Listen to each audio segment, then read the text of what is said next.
Supreme court ने अलीगढ़ मुस्लिम विश्वविद्यालय के अल्पसंख्यक दर्जे संबंधी मामले को नई पीठ के पास भेजने का फैसला लिया है। इसी के साथ सर्वोच्च अदालत ने 1967 के फैसले को खारिज कर दिया है, जिसमें कहा गया था कि विश्वविद्यालय को अल्पसंख्यक संस्थान नहीं माना जा सकता क्योंकि इसकी स्थापना केंद्रीय कानून के तहत की गई थी।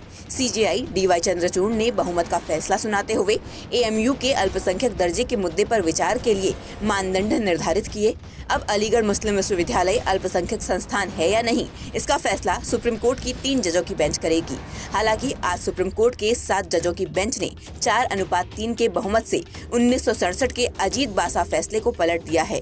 5 जजों की बेंच के इस फैसले में अलीगढ़ मुस्लिम विश्वविद्यालय को अल्पसंख्यक संस्थान मानने से मना कर दिया गया था।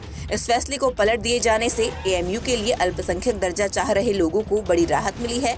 सुप्रीम कोर्ट ने कहा है कि 3 जजों की बेंच नए सिरे से ये तय करेगी कि एएमयू का दर्जा क्या है। चीफ जस्टिस डीवाई चंद्रचूड़ ने अपने अलावा जस्टिस संजीव खन्ना, जीबी पारडीवाला और मनोज मिश्रा का साझा फैसला पढ़ा। इस फैसले में उन्होंने कहा कि ये कह देना गलत है कि संविधान लागू होने से पहले बना कोई संस्थान अनुच्छेद 30 के तहत अल्पसंख्यक संस्थान का दर्जा पा ही नहीं सकता। किसी संस्थान को ऐसा दर्जा देने से पहले ये देखना जरूरी है कि उसे स्थापित करते समय किन लोगों ने फंड और जमीन दी और उसकी स्थापना का उद्देश्य क्या था। दरअसल 1967 के फैसले में कहा गया था कि 1951 का एएमयू एक्ट उसे अल्पसंख्यक संस्थान का दर्जा नहीं देता है। क्या था इलाहाबाद हाईकोर्ट का 2005 वाला आदेश?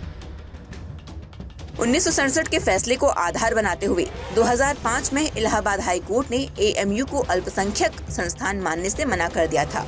हाईकोर्ट ने कहा था कि एएमयू अपने यहाँ मुस्लिम आरक्षण लागू नहीं कर सकता है, उसे दूसरे विश्वविद्यालयों की तरह एससी, एसटी और ओबीसी आरक्षण लागू करना होगा।